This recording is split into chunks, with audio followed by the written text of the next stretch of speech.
Assalamualaikum everyone. So the topic that was given to me today is how to get the most health benefits from fasting. Okay.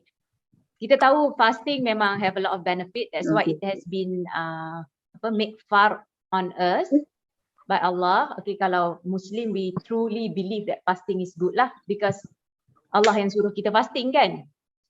But today because I'm a doctor and my field is actually metabolic health. So I want to narrow down to talk today about the benefits of fasting just in terms of health, okay, especially metabolic health, okay. So I have to make this disclosure that I'm talking in the perspective of a doctor. So my perspective might not be the same as what you have heard before this, maybe from your fitness instructor or from your dietitian. Okay, I'm talking in perspective of medicine, and I'm trying to stick to the things that I know there's a scientific health benefit, okay, yang dah proven, okay, because it might be fasting might be good in another way that we don't know yet, okay. But I have to restrict myself today to just talk about the things that we already know. We will talk more first on the definition of fasting in medicine, I mean as a medically, and then we have to talk a bit about metabolism, because if not, it's hard for you to understand the benefit of fasting, because actually the main benefit of fasting is actually in the terms of metabolism. So I need to give a brief crash course on metabolism, and then we will talk about the obvious effect of fasting and the fastest effect that you can see, and also then only we can talk about how to get the most benefit from fasting. So about the definition, okay, this is a medical definition, bukannya religious punya definition. Fasting in medicine we also call it time restricted eating. Okay, it is actually the absence of eating of no standard duration. So it doesn't have to be 8 hours like what most people are doing IF of. It can be any duration. Okay. And during the fasting, you can it's still considered fasting if you are taking fasting fluid, provided the fasting fluid has no insulin response. Okay, what are the examples of fluid that has no insulin response? Water or salt, water with salt, infused water. Kalau macam milk, tak boleh lah. Or kopi kosong, you know, coffee, just coffee only, green tea, okay. So, but the syarat is, the rule is it has to have no insulin response. So this sometimes might differ from people, from individual. Like for example, if I drink coffee and I don't have I don't have any insulin response towards coffee, but Kak Lina drink coffee and she somehow got an insulin response to that coffee, even though the coffee is the same, no sugar, no milk, no nothing. Okay, still I'm considered fasting and she's considered not fasted. Okay. So that depends. So usually the fasting fluid that we recommend to patients are usually what most people won't have insulin response about. But sometimes you can have an insulin response with something that is tak common. Macam for example lemon infused water, some people do get an insulin response. That's why some people minum lemon kurus, some people minum lemon tak kurus. Okay. To get the benefit of fasting, you cannot consume anything that will spike your insulin. Okay. Okay, so people has been doing fasting in many ways. Okay, even no snacking is considered fasting. And now, the most famous and up and trending now is intermittent fasting lah, which is water fast. They don't eat between 8. They eat for 8 hours. And they fast for 16 hours. That is the most common. Actually, as I said, there's no definite time that you need to observe to say that you're fasting. But why this 16 and 8 is so famous is because when they first do this fasting study in mice, okay, they do it 16 and 8. Why?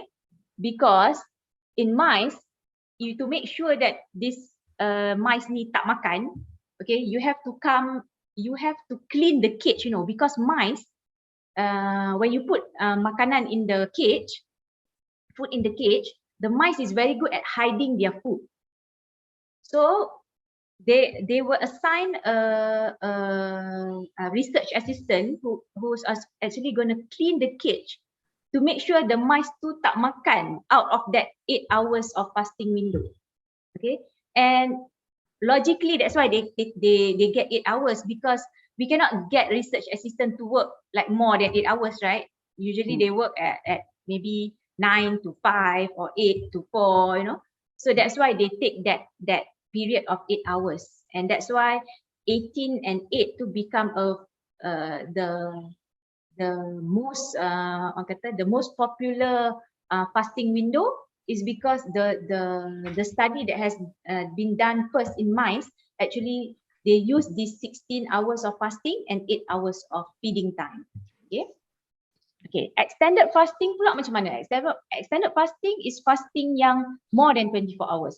Okay, it can be done, but you have to do it under close supervision lah. I mean, because extended fast, for you to get the benefit, you have to do it right, because the risk to go wrong is higher lah, because it's longer.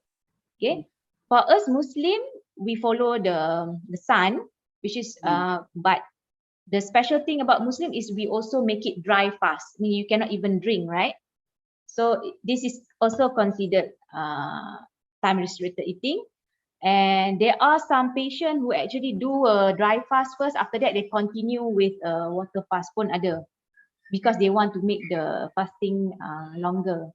And also there's this famous doctor who write about this 5-2 diet. 5-2 diet is when they fast for 2 days and they eat normally for 5 days. Okay, and in that 2 days, they take a very little calorie. They restrict the calorie to, I think, about 500. Wow, that's very low. Yeah, only for that 2 days. But actually, if you've been doing fasting, actually that's not. Yeah, I mean, like when you fast, you don't really have appetite, right? Yeah. And also another way that is famous of doing fasting is the 1 meal a day. Omat, we call it omat, where they eat only 1 meal in a day. They can have like many courses, but just 1 meal. Like if they take breakfast, they will only take breakfast, or maybe lunch, or maybe dinner. So it doesn't matter what kind of fast you do, as long as you adhere to the no insulin response rule, you should get the benefit of fasting. Okay. Now we talk a bit about metabolism. Okay. So how our body store our energy, we need to know, we need to understand how our body store our food energy. Okay, so when we eat food, okay, tak kisahlah we makan carbohydrate ke, protein ke, sugar ke, fat. Okay, when we eat food, our body will increase the insulin. Okay, because insulin is kind of like the store manager, and then insulin will store, first insulin will aid in the uptake of sugar by whatever cell that need to use the sugar and the food energy. Okay, and then yang lebih-lebih tu, the extra, the insulin will store it as a sugar storage, and also they will store it as a fat storage. Okay, so we have two forms of stored energy, in a sugar storage and in fat storage. Okay, this is how we store our energy when we eat lah. Okay, and when we don't eat, it's just the opposite. Okay? Just the opposite. So no food, especially now that we are fasting, at the very moment now, our insulin is low. Okay, because we are not eating, our insulin is low. And when our insulin is low, the body will give signal. The moment insulin is low, the body will give signal to burn the stored sugar in the liver, and also to burn the fat in the liver. Okay, we will always burn the sugar first. because sugar is easier to burn. At any time, our body will always prefer to burn the sugar first because it's much easier. I will tell later. Okay, so basically, the insulin, if you follow these two rules just now, the hormone insulin will follow our blood glucose. Okay, so katalah pagi you 3 times a day, you makan breakfast, lunch, dinner. So bila pagi you makan, and then your sugar will start to go up, right? Whatever you eat, your sugar will start to go up. Your food energy is coming in. Okay, as your food energy is coming in, your insulin will also go up. Okay, then when your body start to use up all the energy and start to store the one yang tak pakai, start to store into the sugar storage and the fat storage, then the insulin will start to go down. Okay, if you don't eat long enough, it will go down even below your baseline. This is your baseline. At any time, we all have our baseline insulin. Okay, we all have our baseline insulin at any time of the day. Kalau kita tak ada insulin, kita semua matilah. Macam type 1 kan, type 1 diabetes kan, they have to have insulin because they have problem in maintaining their baseline insulin. So we all have our baseline insulin. And if we don't eat long enough, the insulin will go below the, and until lunch when you eat again, then it go up again, and then and so on. So bila macam malam, bila kita tidur, kita tak makan, so our insulin will of course gonna go down very very low, right? So all this area, right, the area under the curve yang blue ni, okay, is when our body is in the burning mode. Okay, and when our body is in the burning mode, it's actually burning our, it is actually burning our sugar storage and our fat storage. At the same time, it is also using doing all the repair. Orang Melayu kata selenggara lah. Selenggara semua berlaku masa ni lah. It's all the repairs going on at this time. Whereas when we are in the area under the curve here, the green part, okay, the green mountain or the green bukit, okay, that's when our body is in the building mode. Okay, and storing mode. It build and it store. Okay, it's bukan nak kata it pro building lah at that time. So dia either buat something, buat hormone ke buat apa ke, and also it stores the energy. Okay. At this time, it's actually when you are eating, it's actually difficult for your body to burn. Almost no burning going on because kenapa dia nak burn when the energy is a lot? Like kita kat rumah pun, why we want to cook when we already have a lot of food on the table? We won't cook, right? What we will do? We will store. We'll put it in the fridge if we are not eating it, right? So we will store. Okay. So in an ideal system, these two, this green and blue area should be in balance of each other. Okay. Then your body is going to be healthy. Okay, because of course, as much as you need to build, you also need to repair. As much as you need to burn, you also need to store. Okay, so but the problem is nowadays we are eating too many times. Okay, we are not eating breakfast, lunch, dinner. Dah nowadays. Kalau you pergi, if you go to government's cruises, you go courses. How many times we eat? We eat 6 times, you know. Times a day, 5 to 6. 6 times a day. Dr. Zeti, I have a question. Where does exercise falls into this? Exercise will aid in, if your body is in the burning mode. Okay, if your body is in the burning mode, the exercise will make the burning more lah, of course. Because when you exercise, of course you are burning. Kan? But if you exercise in the storing mode, you don't need to burn because you already have readily available energy. So you just would use up whatever is in the blood vessel and whatever is in the cell, just use it up. Okay, so having said that, you rasa bila lagi better nak exercise? The answer is it depends. It depends, yeah. If you are a sprinter or you're a you want something like a burst of energy, you would want it when the energy is a lot. Okay. Whereas if you are endurance athlete, like marathon runner and things like that, you want it when the energy is more stable, which is in the burning mode. I see. Yeah, I'll explain that later. Okay, Because because a lot of people they exercise just before buka puasa. I've seen it happening, because yeah, it they depends wanted on to what you optimize want. the fat burning. Yeah, actually, if they want to burn more fat, and they want to improve their endurance, yes, that should be the time. They are doing it correct. Correctly, right? Yes. About 5 to 6 o'clock. Yes. And of course sebab kita tak nak nanti dahaga kan, dah lepas tu Yeah, dah dekat dah nak buka puasa. Okay. Yeah. So but what I want you to understand from this graph is just that the hormone insulin will follow our blood glucose. Okay. And that's why people track their blood glucose, because it's actually we cannot track our insulin. Insulin is very difficult hormone to measure. Okay. Okay. Next, you have to understand about how each food will because as ni tadi kan tadi we are talking about how the insulin rise and going down. Okay, the height of this green mountain also depends on the food that we eat. Okay, tak semestinya breakfast, lunch dengan dinner ni sama je bukit dia. Okay, maybe for breakfast your bukit might be higher, maybe for lunch your bukit will be lower, maybe for dinner higher balik. Okay, it depends on what you eat. Okay.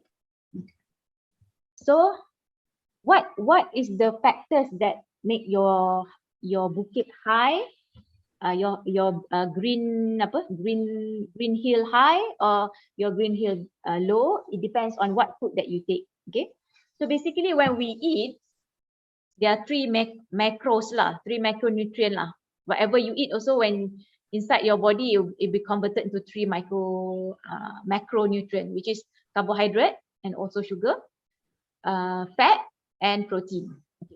We all know that carbohydrate and sugar will give us the highest sugar impact lah. So when it gives us, it increase your blood sugar very high, it will also increase your insulin. So because remember, the blood sugar, insulin will follow the blood sugar. So this is like kind of like interchangeable lah. Kalau you punya blood sugar naik, you punya insulin pun akan naik.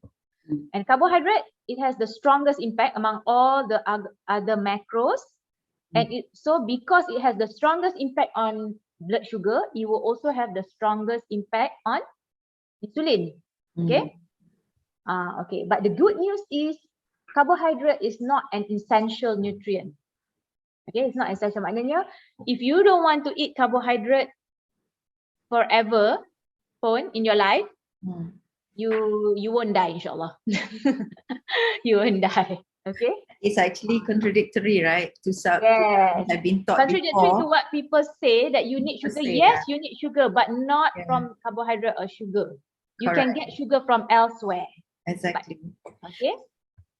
Okay. Next is protein. Okay. As you can see, protein, bukit dia tu tak tinggi sangat macam bukit karbohidrat ni lah. Okay, it's just about half. It's not so high, and because it is not so high, it comes down faster. Because when something that is not too high, it will come down faster. Okay, so protein has a lesser impact on blood sugar, so definitely it will also have a lesser impact on insulin compared to carbohydrate, but it is an essential nutrient.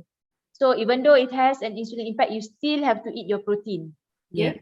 Because protein is the source, or like the building blocks of most of the things that is being produced inside you, like your enzyme, your antibody, your hormones. So whatever your repair that need to be done in your body, okay, the building blocks is protein. So we cannot opt to not eat protein. Like just now the carbohydrate, we can opt to not eat carbohydrate, but protein tak nak kena makan. If not, you won't be healthy. Okay. Yeah. And I think the quality of the protein that we eat is also important. Yes, of course. Yeah. Okay. How about fat? Okay. Fat, ni banyak orang tak tahu. Fat sebenarnya has the least effect to the insulin. Okay, it's almost neutral.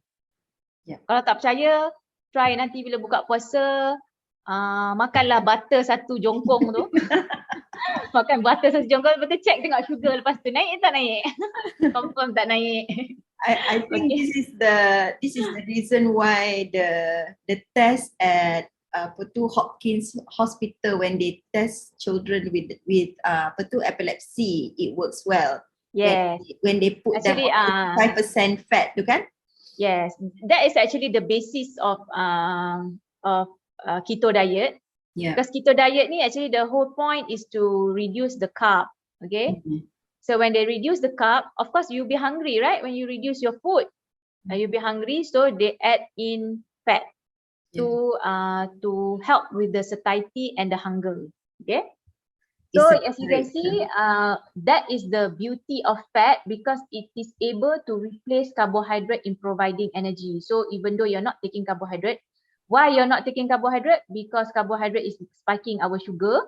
Okay, especially in people with diabetes, people who want to lose weight. When your sugar is always spiking, it's very difficult for you to diet. Okay, and then the good thing about another thing about fat is not only that it provides us energy because we cannot take carbohydrate, it also gives us satiety.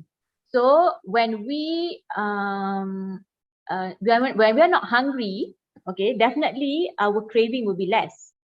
Okay, and definitely we'll be better able to adhere to our diet. I mean, we cannot be fighting our hunger forever. That's why if you do all this diet that asks you to eat very little calorie and very little at initial part, at the end of, I mean, when you are already insulin sensitive, or when you are already healthy, it's very easy for you to do that because your hunger is not that bad. But when your sugar is still high in your body, when you're diabetic, when you basically you're not metabolically healthy, when you're still not metabolically healthy, for you to reduce your food is actually very, very difficult, because you are hungrier and you have more craving. Okay, maknanya kalau macam for example lah, if I'm not metabolically healthy and Kak Lina is more metabolically healthier than me, okay, we can when we fast, okay, I will be hungrier than Kak Lina. Okay, it's not that I don't have the discipline, or I don't have, I'll feel the hunger and the craving 10 times more. Like from now I'll be thinking already, apa nak masak, nak buka puasa ni, dah fikir macam-macam dah tengok resepi dah, baru lepas sahur dah tengok resepi dah, petang ni nak masak apa. That is your insulin talking lah.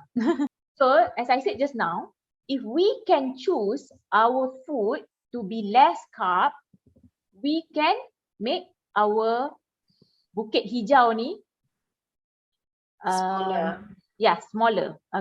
More pendek lah, more rendah lah. Okay. And when it's actually smaller, it is easier to come back to baseline. Basically, we want, for us to have a good metabolic health, we don't want to have much variability in our graph. Kalau boleh kita nak macam sikit je kat sini, dekat-dekat dengan baseline. Kalau makan pun naik sikit je, lepas tu dah turun balik. Because the more macam naik turun your sugar is, the more detrimental it is for your health.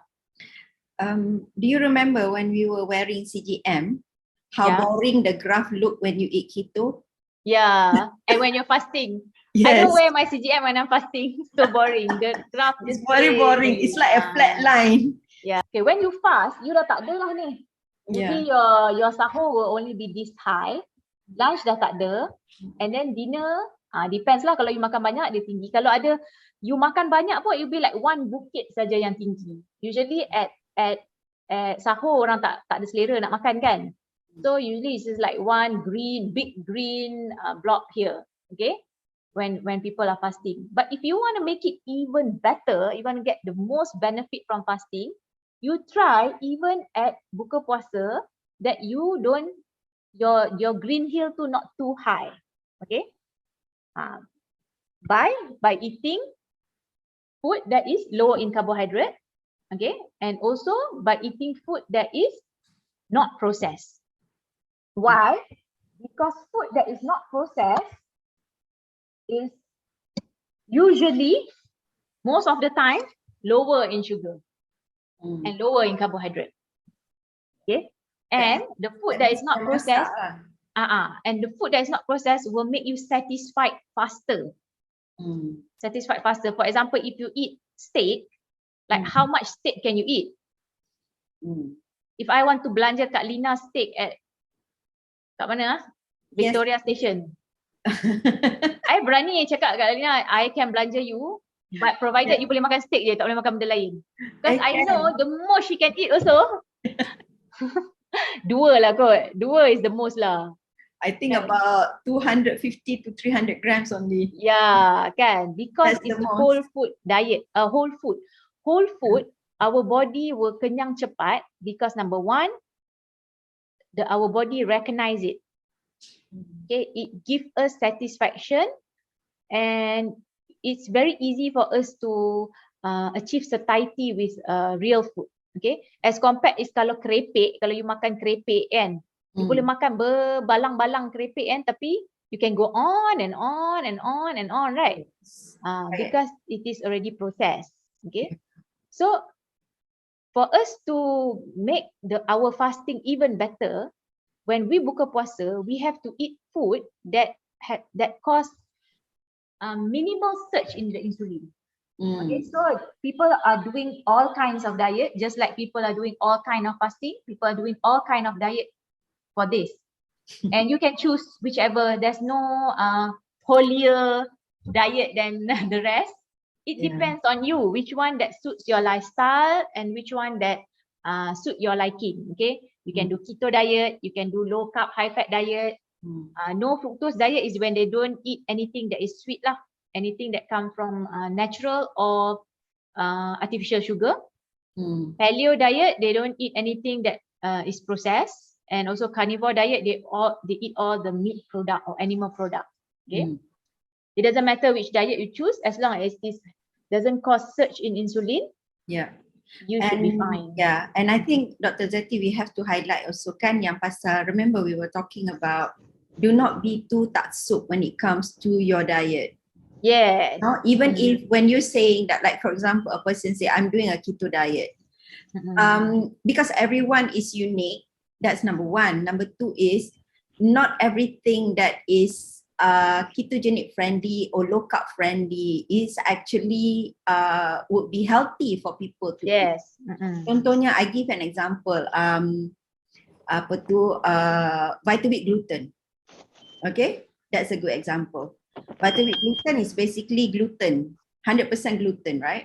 But it is low in carbohydrate, and it is actually being used in a lot of food that is ketogenic friendly or low carb friendly. People who are intolerant to gluten will not be able to tolerate it. So, but people who do not have problems with gluten, of course they can enjoy it lah. Kan? And I'm very envious of those people. But we're just saying that when you follow a certain diet, just be mindful that not everything that is within that diet parameters would be suitable for you. You know? So this is something that you have to go and test for yourself. Yes, same as fruits. You know, a lot of people are saying that I ni dak sesat lah, because I always tell my patient that not to eat fruits. But you have to understand, my patient are all diabetic patients.